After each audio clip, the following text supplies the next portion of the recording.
There are millions of people miserable doing something they don't love, but they're doing it anyway. Now, it's amazing how something that you can hate, you can learn to love, not because of what it is, but because of what it's doing in your life or what it's helping you become or what it's helping you achieve. My guest in this week's episode knows exactly what it means to be knocked down and, more importantly, how to rise. From the roar of AFL stadiums as a St Kilda footballer to the quiet determination of writing best-selling books that have touched countless lives, his journey is nothing short of phenomenal, with Andrew Jobling, who's waiting for you to pick up what he's putting down. It's a wake-up call that clarity creates change and mindset is the foundation of every breakthrough. That's how you train people. Like if they could walk out after a session, you've let them down. If they vomit, that's their way of saying thank you. So I've had all these forces saying give up, give up, give up. The metaphor in life is we're going to get knocked down, right? Like it's going to happen to every one of us. Physically, mentally, emotionally, somehow we're going to get knocked down in life and you have a choice. And this is a key thing. The choice is get up or give up.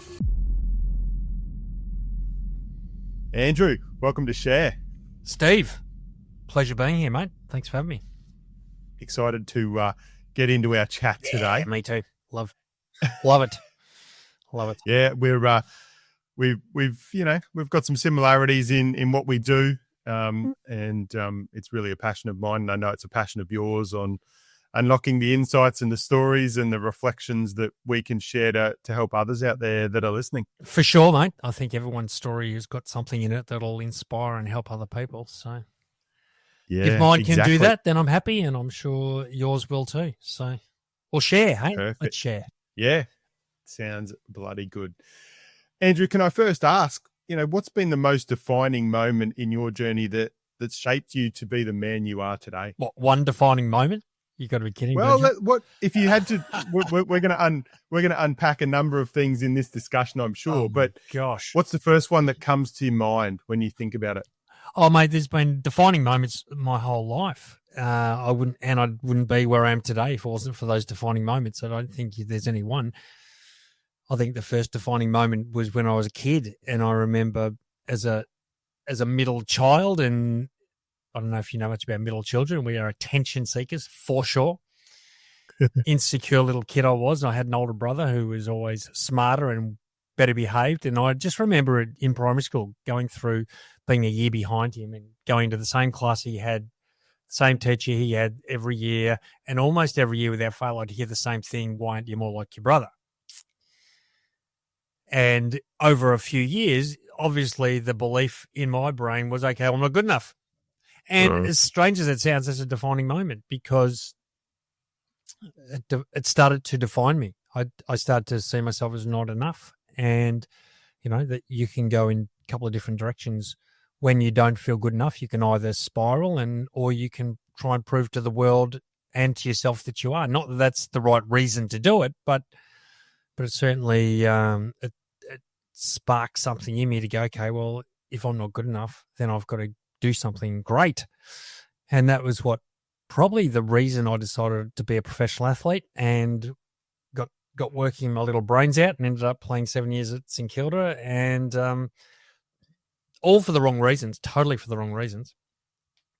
But it was a defining moment. So that was probably the first one. I don't know, there's been a lot of defining moments, mate, but probably the next one, the key one, was after I'd finished my professional athletic career and I'd got into fitness, and I was a personal trainer. We did that for 15 years and ended up just with no life. I ended up working 80 hours a week as a PT, decided to buy a cafe at the same time, ended up working 7 days a week, over 100 hours, ended up in massive debt and in a deep, dark place. And so as I'm sitting in this deep, dark place going, okay, what am I doing? I've got no idea here. I'm working my brains out thinking that's what I'm supposed to do, and I'm in debt and have no life. And I just remember asking myself a defining question. And the question was, Andrew, how do you want to live? Because this isn't it. And that was a defining moment, because rather than ask myself the normal question of how do I want to live? What do I want to do? What am I going to do now? Which is the question we often ask ourselves, which I think is totally the wrong question to ask. Because when you say, what do you want to do? Or ask, what do you want to do? Rarely does it lead you to how you want to live, which I think is probably the key question we need to ask ourselves. So I asked myself this question, how do I want to live? And I sat there and visualized the life I wanted and, joyful, happy, productive, having an influence, impacting lives, making money, time, joy, purpose, blah, blah, blah, blah, blah. And out of nowhere came this idea to write a book. And that started me on a journey over 20 years ago now to do what I do now. And I don't think I'd be sitting here today doing what I'm doing, having this conversation with you, had I not been in $100,000 debt, asking myself the question, how do I want to live? So, I mean, there are a couple of defining moments, mate. Yeah. How do I want to live? That's a great question. It's a great question. And it's interesting because when I think about some of the questions, I was talking to a lady the other day, actually, and she was saying, I actually am not sure what I want, but at the moment I know what I don't want. And that's a really interesting thing, because a lot of the time, sometimes you don't know what you specifically want, but you definitely know what you don't want. And when you work that out, it leads to the things you do want. Can do. I think you've got to be a little bit careful. If you're just running away from something you don't want and you get away from it, then you can settle. You also, I think there's that running away from, but you've got to run to something as well. And you're right. I think sometimes you don't know what that is, but at some stage, as you're getting away from what you don't want, you've got to start thinking about how you want to live. You really got to, because I think if you're not running to something, then what keeps you going when you're out of pain, when you're away from what it is you don't want. And I think I've spent a lot of my life like that. I've always thought, I'll get through, I'll get by. I always had this belief that I'll be okay. It'll work itself out. And it always did, because I believed that.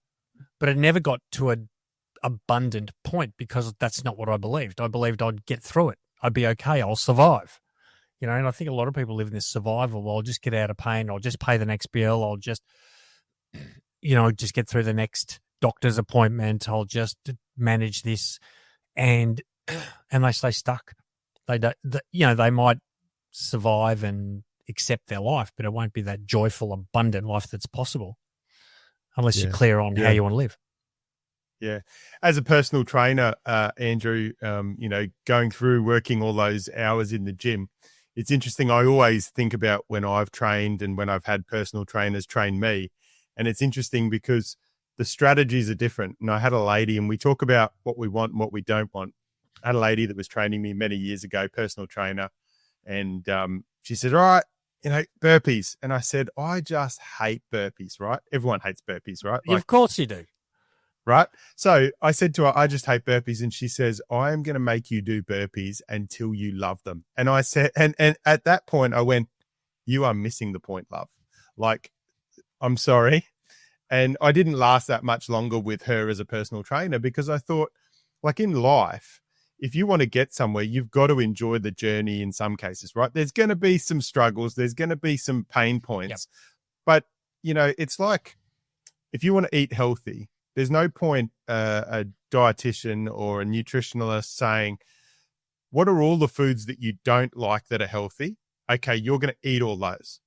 No. Let's focus on what are all the things that you do like, and let's focus on those, because you're going to be far more inclined to actually stick to it and actually enjoy it and actually move forward, rather than, I'm not going to eat those. I'm not going to eat that. And maybe over time you can add some things in, but I think it's funny in life. And every time I talk to a personal trainer or interview a personal trainer who's had that experience, I bring up that story, because it's just an interesting thing and a shift in life. Well, mate, look, I was that personal trainer as well. I came out of 7 years of professional sport, where if I was to describe it in one word, that word would be pain, right? Like, I mean, we were just smashed from pillar to post. And there's two parts to this story. And I just was in so much pain for most of 7 years.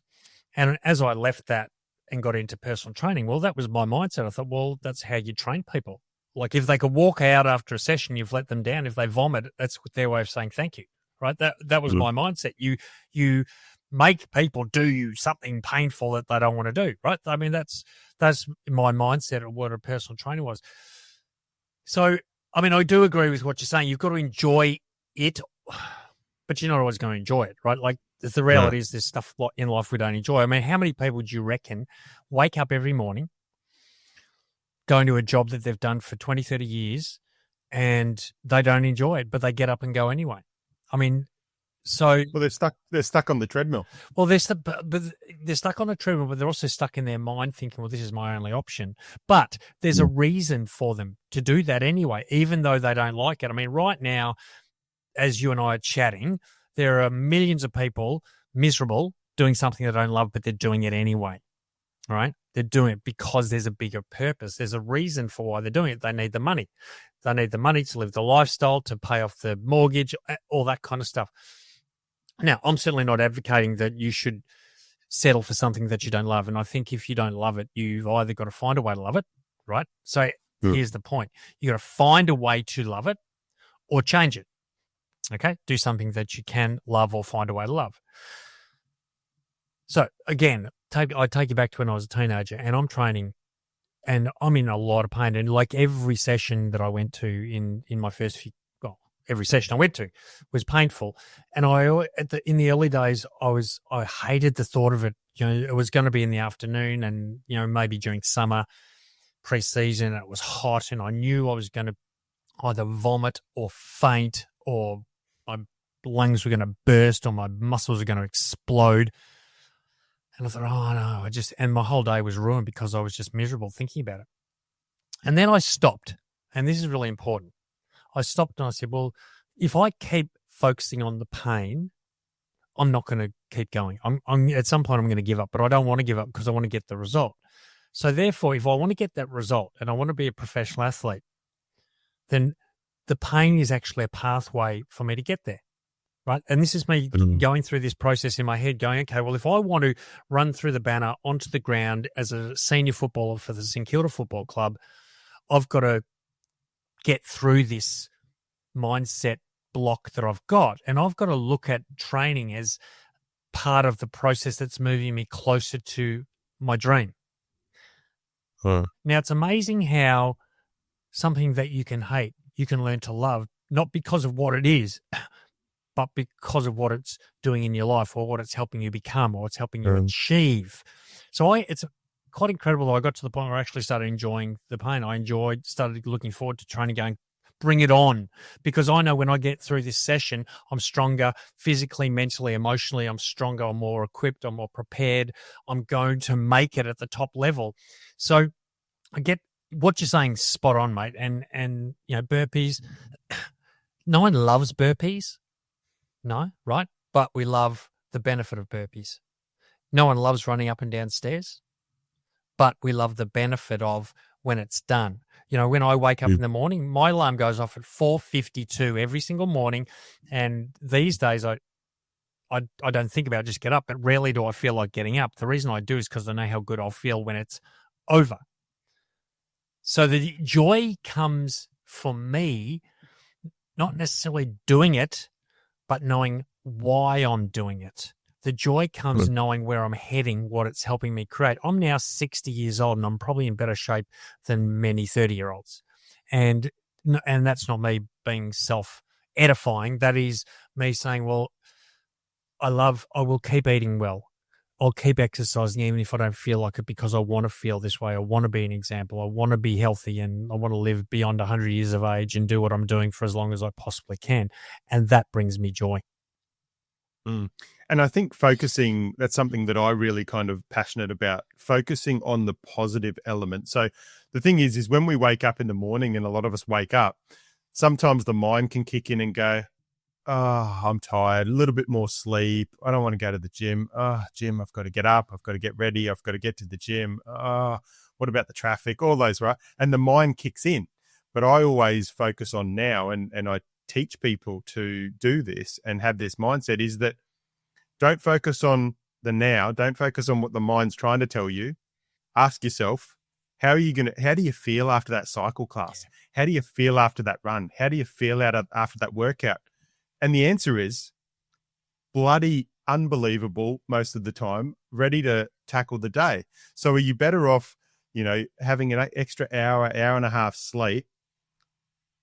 How are you going to feel? Or how are you going to feel if you get up, go to the gym, do your morning routine, and you head into your day? You're going to feel so much better doing that, right? So focus on the after feeling, not on the before feeling. Yeah, I heard it described a beautiful way, Steve. because you're going to go through some pain, whatever you do, right? You're going to go through some pain. But if you go through that, and this guy was saying that, we talk about something very similar. It was a podcast that I did with a guy, and he was saying that it takes him about probably 10 to 15 minutes when he gets out of bed to feel normal. Okay, so he said, I've got about 10 to 15 minutes, when the alarm goes, I've got about 10 to 15 minutes of a bit of discomfort before I feel I'm good to go. And then off I go and I do my stuff and I feel great for the rest of the day. Okay, so that's a short-term little bit of discomfort. He says, on the flip side, if I wake up and go, oh, yeah, nah, I was going to get up early today, but, I need to sleep. And that's what we do. We justify, right? We try and make up all these reasons why this is the right decision to hit snooze. So we hit snooze. And then what happens is, okay, so you get an extra hour's sleep, let's say. But then we beat ourselves up for the rest of the day, right? Yep. We feel bad. Oh, I let myself off again. I can never do it. I'm not good enough. And we beat ourselves into a pulp for the rest of the day. So what we think is actually bringing us pleasure is actually giving us more pain long term, and we don't get the reward.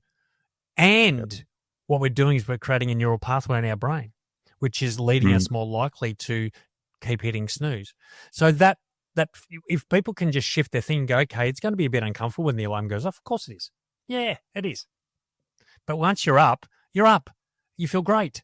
And once it's done, as you said, once you've done, oh my gosh, I'm so proud of myself. I feel amazing. This is going to be an incredible day. And it's just that in that split second, this is what I suggest people do. Also, this is what I suggest people don't do. Don't think. Thinking is the worst thing you can do.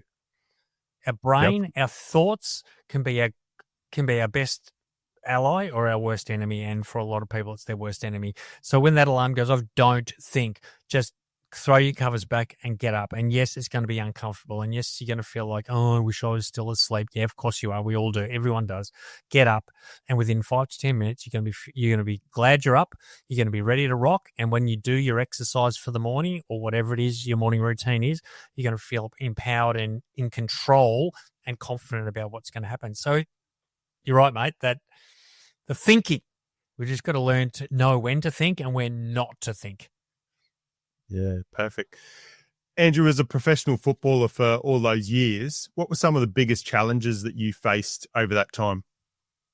Well, apart from the pain, which was, there's a lot of pain. It wasn't just physical pain. There was a lot of emotional pain. Okay, first challenge was, so 17 years old, and I got selected to play my first senior level game of footy. And it was televised. It was a reserve grade game, but it was senior footy, and it was televised on a Sunday.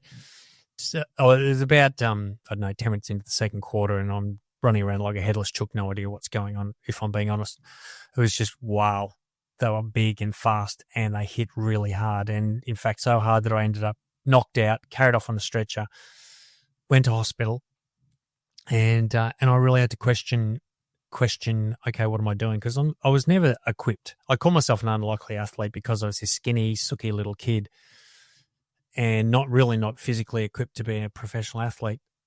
And I remember lying in a hospital bed with my parents standing next to me, and you can imagine what a mum's saying to a 17-year-old. She's saying, give up. It's dangerous. You're going to be dead. And my dad, who's very matter of fact, Andrew, I think it's a good idea for you to think about maybe changing your path. Have doctors and nurses at the time, this is back in the 80s, doctors and nurses effectively tell me I'm an idiot. What are you doing? You're going to get killed, blah, blah, blah, blah. So I've had all these forces saying, give up, give up, give up. And I think, again, so what the metaphor in life is we're going to get knocked down, right? Like it's going to happen to every one of us. Physically, mentally, emotionally, somehow we're going to get knocked down in life, and you have a choice. And this is a key thing. The choice is get up or give up. And trust me, the thought of giving up crossed my mind multiple times.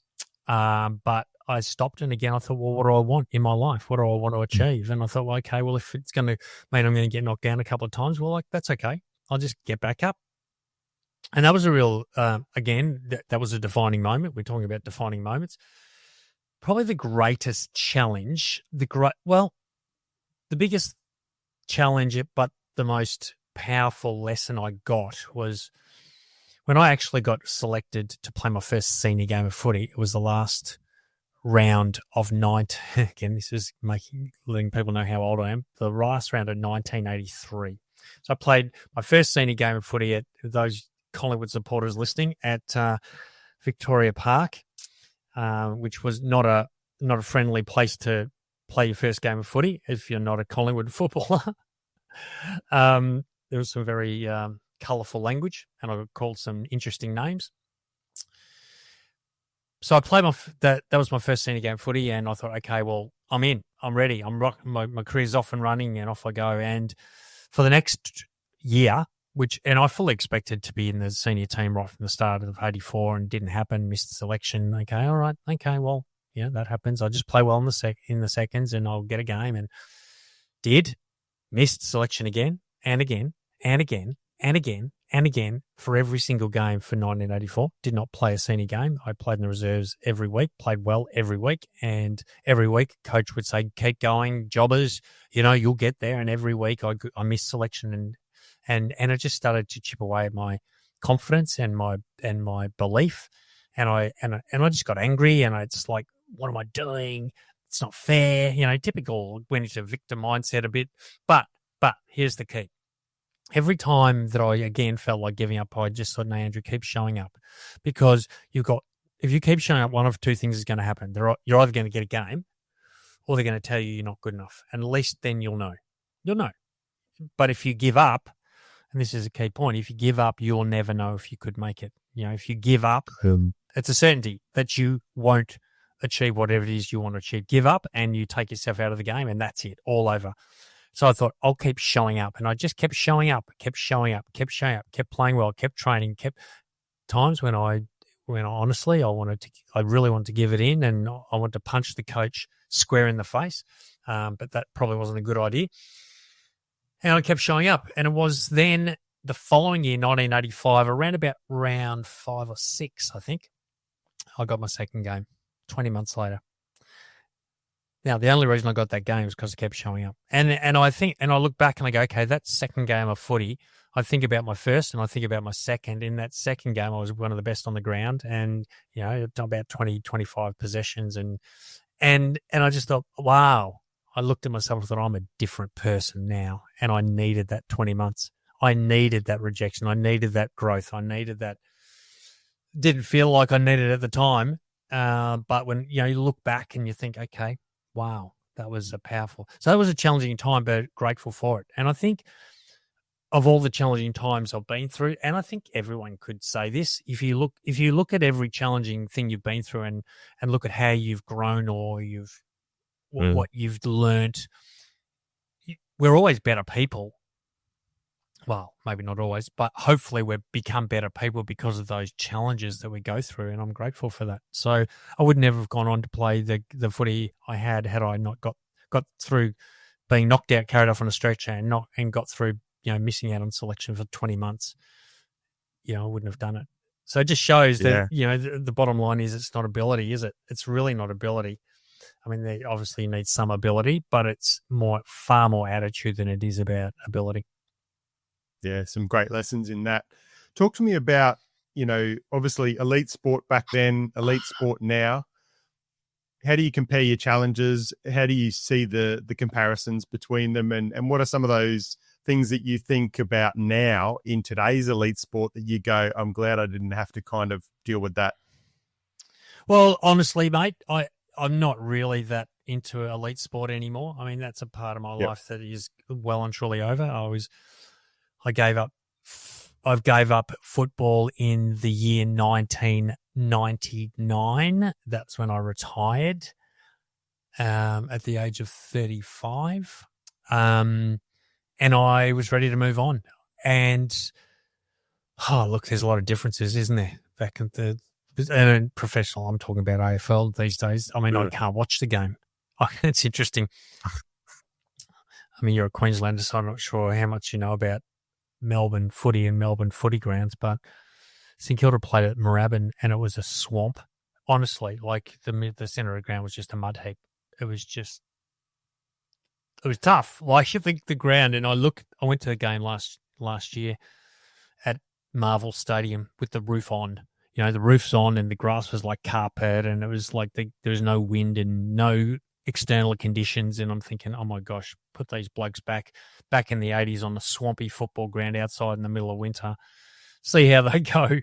I don't know. It's a different game, mate. It's a very different game now. It's fully professional now. It's a business, and I'm really, and that's one of the things that I don't love about it. I think there's a lot of the skill is lost. Yeah. Oh, look, it's a game. I'm not, and it's not a priority for me anymore. Priority for me now is how do I impact lives? Playing footy, I don't think playing footy ever did. So talk to me about, at the age of 35, deciding to kind of hang up the boots and leave that chapter of professional sport behind you. Talk to me about that transition. How did that time feel for you? Well, look, that was not professional sport. I left after I left St Kilda. I was only, but I was clearly not good enough to be there. So they told me that in no uncertain terms. And I was about 24 years old when I left, and I went on to play amateur footy for the next 12 years. So it wasn't professional sport. I played high level amateur footy until I was 35. The transition out of it wasn't hard at all.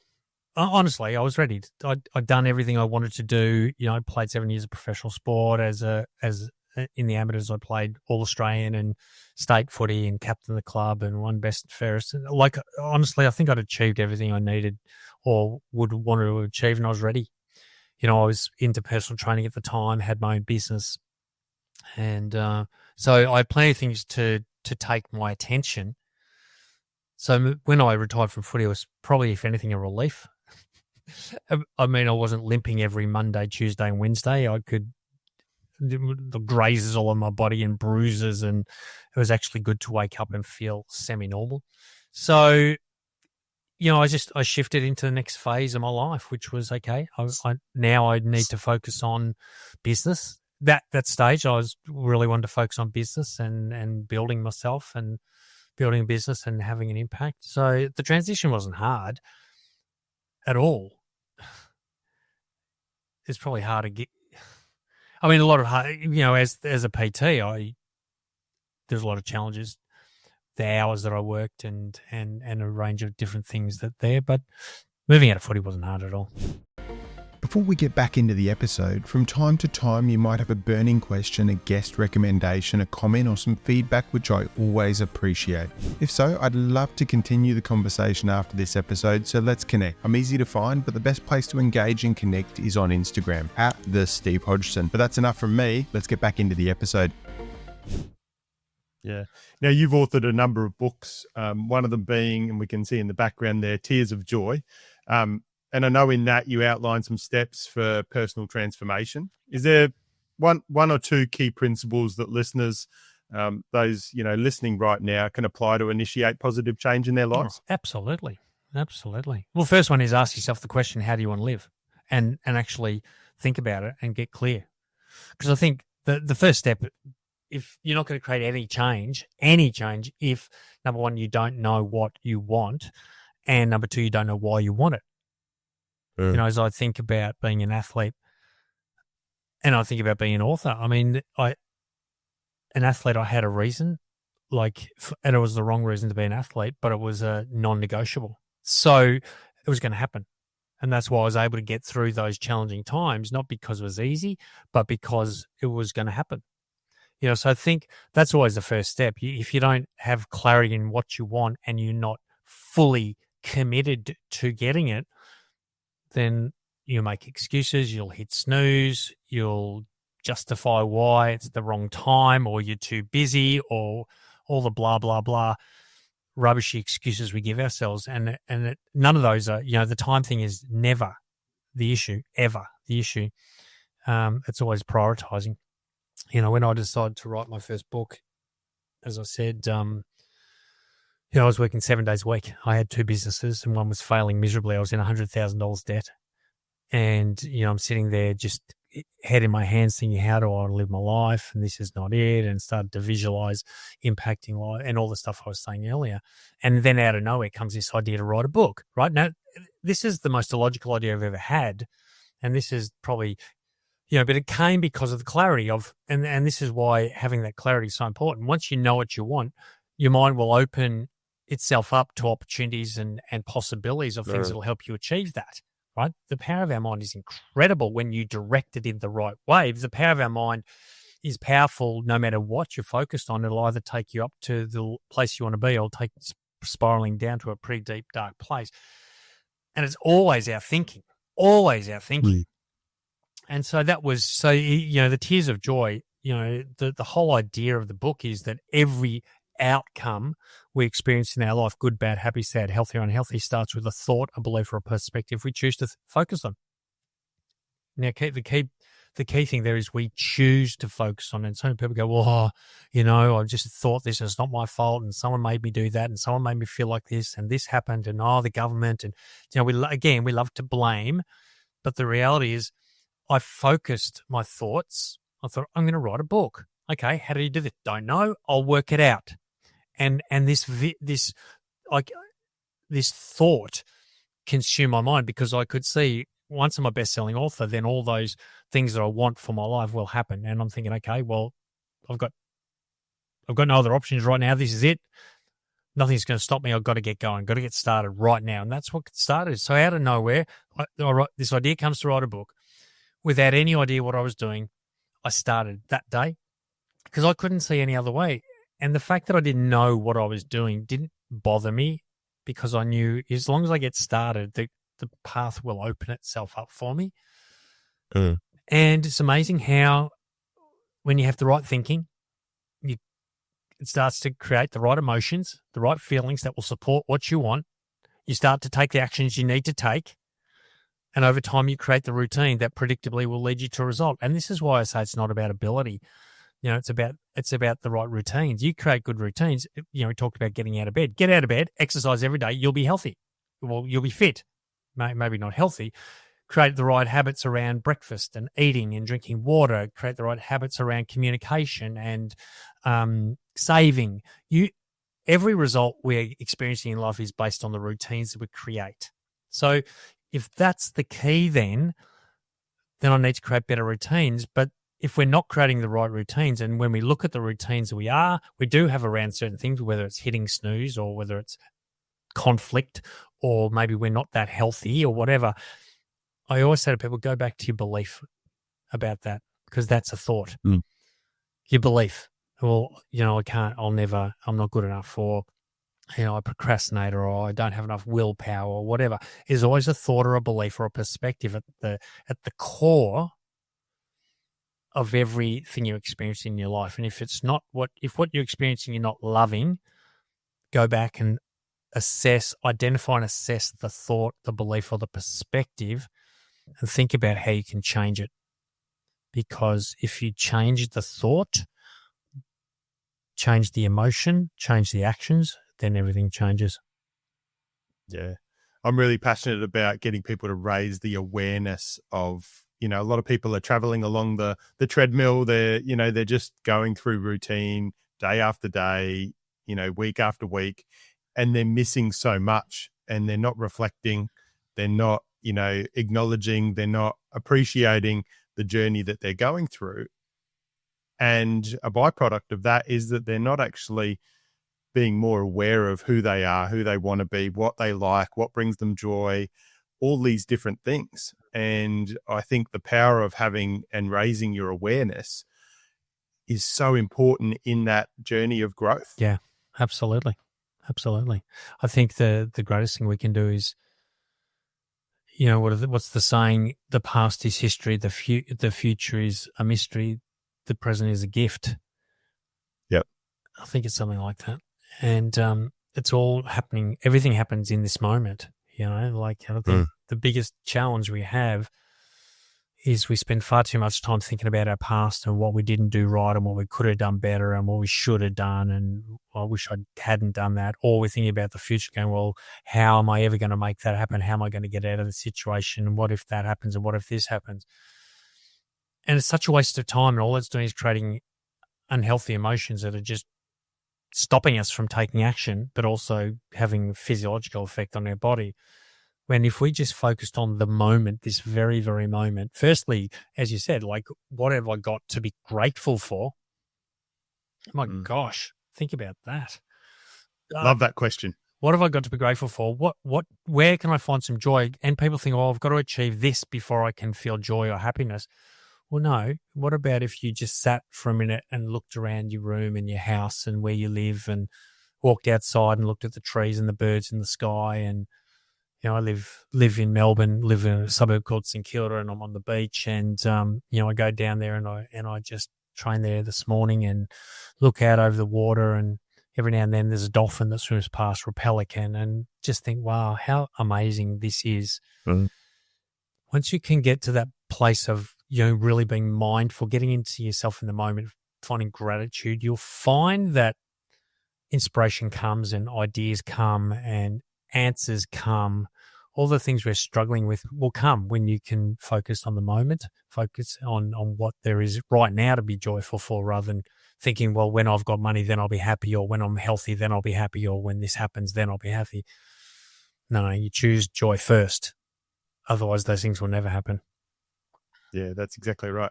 You're talking about the past, the present, the future. And the interesting thing is I heard one day, and I thought it was fantastic. They're like, you know, so many people are always talking about the good old days. Remember that one day you'll be thinking today, where you are right now, you'll be thinking, God, Matt, remember the good old days? You're living the good old days today. So true. So true. It's funny. Hey, we're always like, oh, I wish this or I wished that. And it's like, just be grateful for what you have today. Yeah. I think a lot of people don't, it's spot on. And I think a lot of people don't recognize they want something in their future that's different, but they don't realize that the only way they'll get that is by what they do today, what they think today, how they act today, how they process today, how they interact today. Your future is based on what you do today.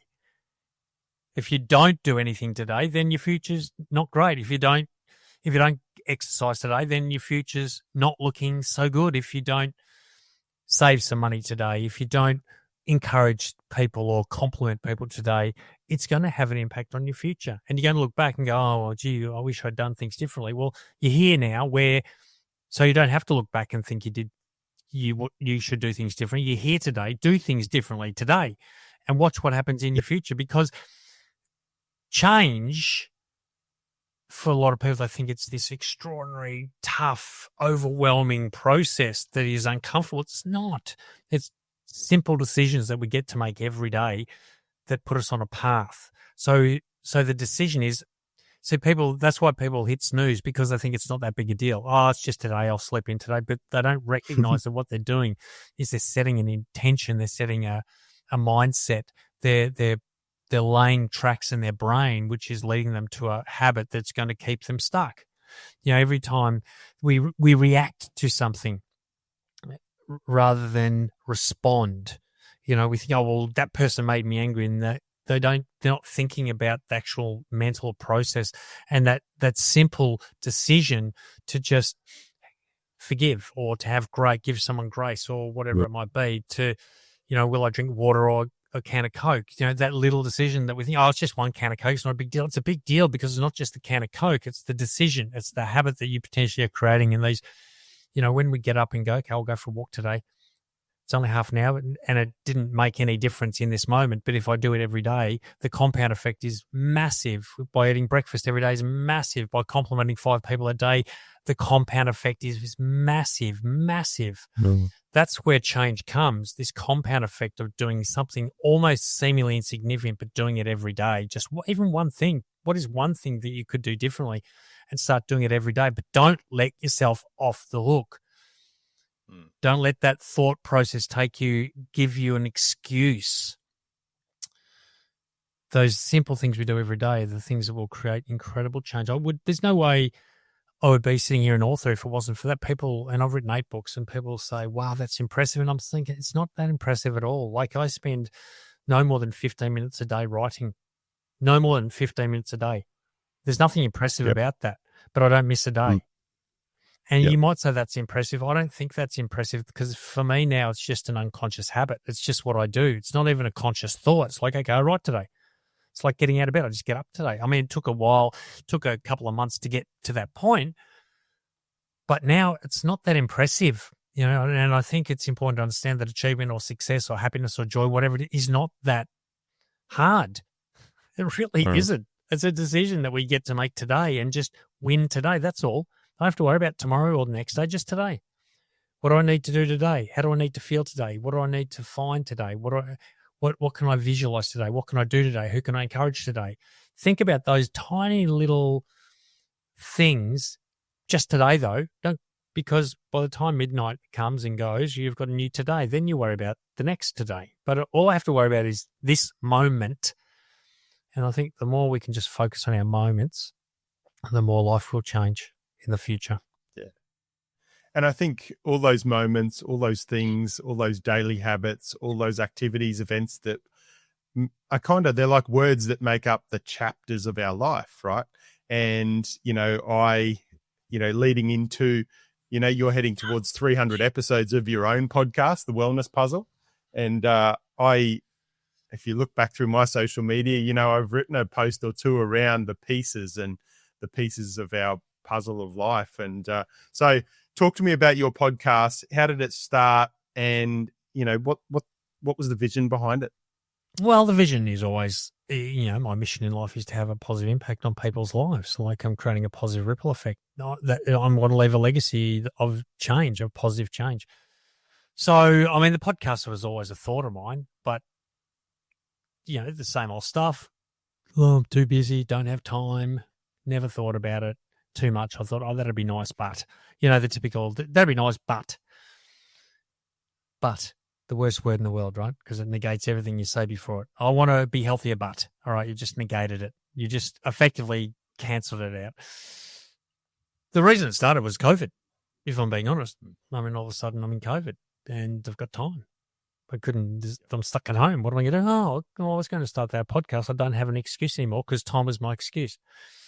So I started it and that was 2020. So it was about 5 years ago that it started. So the vision is always to put out a message that will resonate with someone and they will make a decision to start a positive cycle of change in their life. That's the vision. The vision is for one person each week, each episode to, okay, I'm going to do something different. And the ripple effect that will create. That's the vision. And overall, almost those, kind of 300 episodes, what do you think some of the key themes or lessons that listeners take away? Probably everything you and I are talking about right now. Same. Mindset, vision, mindfulness, gratitude, believing in ourselves, shutting off the negative self-talk, having positive associations. Don't hang around with negative people. Don't listen to other people's crappy opinions. Don't listen to your own crappy opinions. Change your self-talk. Find your identity. Really, value yourself. I think the self-worth piece is probably the most important one for people because most people, when they think about their decisions and their actions, it's always linked back to how they feel about themselves. It's always an identity piece. And once you change your belief, your self-worth, once you understand you are good enough just as you are, not because I never believed I was good enough. I always thought I had to be an achiever. Once I'm an athlete, then I'll feel good. Once I'm an athlete, then I feel good. Once I've got the body, then I'll feel good. Once I've got business, then I'll feel good about me. Never did. So once you can work on that inner strength, that inner love, that inner worth, just really believing as you look at yourself in the mirror and go, this person is worthy, is a valuable person, that's when things will start to change. Try and change anything, create anything amazing in your life and with no self-belief or self-worth, and it won't last. You might get there. You might make money, but you'll lose it. You might get a relationship, but you'll sabotage it. This is going to be quite condemning for me. I know this, but I'm a bit of a sucker when it comes to Married at First Sight. and it's I watch it because I'm a couple of reasons. I'm a bit of a romantic, but also I love the just watching this human behavior and trying to understand this human behavior. Now, there's a couple that beautiful, strong relationship, and the guy keeps doing these little dumb things, right? Dumb things like, angry, punched a hole in the wall, then started to complain about the partner, and then went on this date with another woman, and I can see the anger that's created, and him trying to justify his behavior and her. But what I can see is that this guy has got very little self-worth, right? And he's in his mind is saying, well, this woman, she's way better than me. I don't know if I deserve her or I can keep her. So these actions that he's taking are just a manifestation of his lack of self-worth. And I'm sitting here, me sitting, I'm the couch psychologist here going, hey, yelling at the TV screen. He ask him about how he feels about himself. That's where the key to his behavior is, these thoughts, this self-belief. And I'm saying that, the relationship is about to implode and it's about to end, and it could have been the most beautiful relationship. And how do I know this? Because I've been married more than once. How do I know this? Because I've sabotaged my own relationships. Why? Because I don't feel good enough. I don't feel worthy enough. So the self-worth piece for every human listening to this right now, if you can't look at yourself in the mirror and say, I love you, if you can't say, I love that person, that's the work that needs to be done. It's not lifting more heavier weights. It's not working more hours. It's not aspiring to be better. The work is getting to the point where you can say, I love you because you're here, not because of what you do, how you look, how much money you've got in the bank. The moment you can really believe in your worth and love yourself for who you are, that's when things change, and not 1 second before. Yeah, I love that. Actually, Married at First Sight, up until the season just finishing, I used to be able to say I'd never watched an episode, but my sister and my brother-in-law, I was staying with them and they got me into it. And just prior to that, a few weeks prior, I was actually, I interviewed Jana Firestone, who, talks about it as a psychologist, and she says she loves the human behavior of it. Yeah. So I flicked messages back and forth with her, but it's really been really interesting to see and raise the awareness on. I was the same. Like, I sat there and I went, this is really going to be a challenge because they're not going to unpack there. Now, one of the funniest things I think is that every time his name pops up on the, Paul's name pops up on the screen, it says wellness advisor. But let's move past that. But, he had so much that he needs to unlock. Yeah. And my whole thing with Married at First Sight is they don't focus on the positive elements of things. Everything's the negative, right? So I said to my sister and brother-in-law the other day, okay, yep, there's some great parts here. And I think a lot of couples watch that show and they go, do you know what? We've actually got a pretty good relationship, I think, because they focus on and they script it the way it is. But I'd actually love to interview, Ree and Jeff around their journey. And it really hasn't been as of the kiss lovey, and their journey, but their journey is probably one of the most powerful in the whole experiment. And it's been kind of pushed to the side. Yeah, I agree. And in fact, again, there's been quite a few seasons of it. And as I mentioned, I'm a bit of a sucker when it comes to Married at First Sight. And I reckon their relationship has been the strongest of every single relationship over any season of it. And you're right, they don't tap in, and because they're doing something very, very different in terms of communication, in terms of self-love, in terms of honoring and respecting and all this stuff that we need to learn from. But I mean, we could talk about Married at First Sight, and we're probably boring people at the moment, so we probably should move on. But the bottom line is, everyone's unfollowing. It's all good. Yeah. Sorry, everyone. I'm a sucker. But the point was, I know Paul is lacking self-worth. You can see it. You can see because he's trying to overcompensate. He's trying to over apologize and over love and over affectionate. I've just made up a word, affectionate, to compensate for a feeling of lack. We've built that inner strength, and I think for every single human listening to this again, work out how to do that. work out how you can learn to love yourself, what you can love about yourself, what you're good at, what your unique strengths are, what what what are you those really key character traits that you know and believe about yourself, like compassion and kindness and courage? Because there's so many things that we actually already believe about ourselves. We let the noise of self-doubt override it. We let the noise of the world override what we truly believe about ourselves. I know in my heart, as I look back at my past, I'm a determined, persistent, courageous human being. I know I'm compassionate. I know I'm kind. I know I'm loving. I know I'm caring. I've got all the character traits to be as successful as I want to be. But often I let the noise of the world or someone else's negative opinion affect that belief. So I've got to bring that belief up, and I've got to bring it into every day. I've got to remind myself, and I've got on my wall, and I'm looking at it right now, I am courageous, kind, emotionally mature, and honest. I'm adventurous. I'm relentless. I can see it. I read it to myself every day because I need to remind myself every day that I'm a pretty amazing human being and that I love me. And that, again, it's not being arrogant. We have to love ourselves. That's not being superficial. That's being the best we can be. And we only get one shot at this life. And if we don't love ourselves, it's not going to be a great shot. So I really want to encourage that.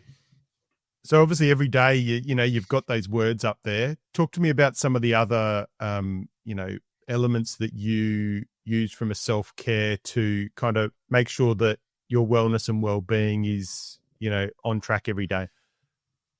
Yeah, that's a really good question, mate. My morning routine is the most important thing, and I think you speak to a lot of people, they'll say the same thing. If the morning routine is the key, so I'm up every morning. I'm, as I said, up at 4:52. I get up and I do all. I get up that early because for the first half an hour, it's affirmation, it's prayer, it's gratitude, it's all this stuff that takes me time to do that before I then go out and do my morning exercise. And I'm sort of out the door around 5:30, and for the next probably 90 minutes, I'm out and about, and it's fun. I get out.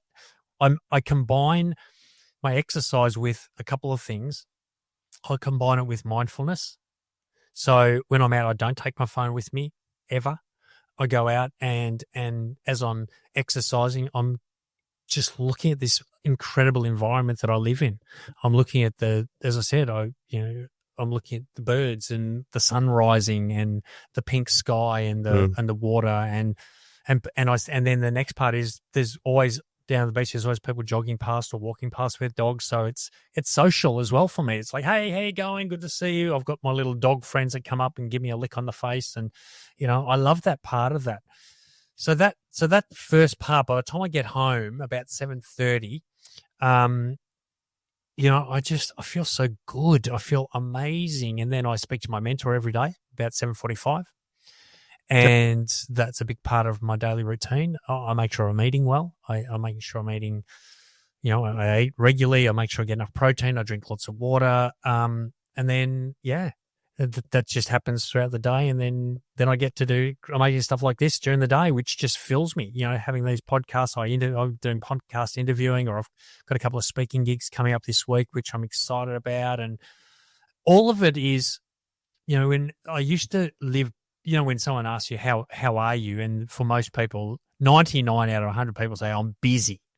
And that used to be me. And I've banished the word busy. I don't say busy anymore. I don't want to be busy. It's not anything that I want to affirm into my life. Everything I do now is purposeful. So when people ask me how I am, I say I'm on purpose. It's purposeful. It's helping me fulfill a mission. Firstly, to make sure I'm the best I can be, because I can't help anyone if I don't look after myself. And secondly, making sure that I'm creating a positive ripple effect with my words, my actions. And it doesn't always work. And I know that there's always going to be some conflict. And there's times when, as a human, I'm going to react or say something that I think, I wish I hadn't sent that message or said that or whatever. But very deliberate about making sure that my footprint, the ripple effect, the stuff that I do is going to land in a way that it helps and inspires other people. So that's awesome. Yeah. At one point, Andrew, obviously success was, making the first team, making the top team in St Kilda. How do you define success for you now? Yeah, that's a great question. I love that. Success for me is not an achievement anymore. Success is a feeling. Success is I love that. Success is waking up in the morning going, yes, I can't wait for this day. To me, that's success, knowing that I love what I do. When my eyes open in the morning, and whilst it does take me a few minutes to go, oh my gosh, but then I'm up and I'm going, yes, I can't wait for this day. I can't wait to see what happens. I can't wait to see the opportunity that comes, or the people I can influence, the people I'm going to meet. To me, that success is absolutely a feeling. And I think if success is a feeling, then those other things come. You know, the money comes, the opportunities come, the relationships come. When there's joy in your heart and gratitude in your heart, the other things come. Yeah, perfect. And if there was one thing that you want people to take away from this episode today, what is it? They're good enough. Flipping good enough. Every human being is good enough. I often, you know, when I was struggling with my own self-worth and started to think, oh my gosh, you know, I'm a bit of a mistake, or, you know, what's my purpose, and I started to, one of the things I did, I think I watched some documentary about human life, and it was something like, and again, excuse me for this, but something like, in an ejaculation, there's 300 million sperm that race at breakneck speed into the female reproductive system. So out of 300 million sperm, only one sperm gets to fertilize the egg. Now, so in that scenario, the chances of my existence are 1 in 300 million. Okay. And that's the same for everyone, right? Chances of our existence, 1 in 300 million. But then I thought about, well, what are the chances or the odds of my parents meeting? Right? The chances of them meeting. Like, again, who could calculate that? And then for each one of my parents, they were 1 in 300 million that they were born. And then what were the chances of their parents meeting? And so as I'm trying to do this calculation in my head, I realized there is no way known in a million years anyone could ever work out the odds or the possibility of their existence. Therefore, it's not chance. It can't be chance. We are all meant to be here. We're all born for a purpose. We all are here to do something. And when that penny drop moment for me was, I'm actually here for a reason, and I'm worthy, and I'm meant to be here. That's when things started to change for me. So that would be the one thing I'd say for people, is just believe in your worth. You're good enough. And really spend time focusing on that. And that's when things will start to change. Yeah, you're absolutely right. We are beyond miracles, right? Absolutely. It's mind-blowing. Now, Andrew, for those that want to reach out to you, connect with you, what's the best way? Just go to my website, which is andrewjobling.com.au. Everything's on there. Perfect. All good. I appreciate your time today. Loved your insights. Loved the conversation, and look forward to connecting further. Thanks, Steve. I enjoyed it. Thanks, mate.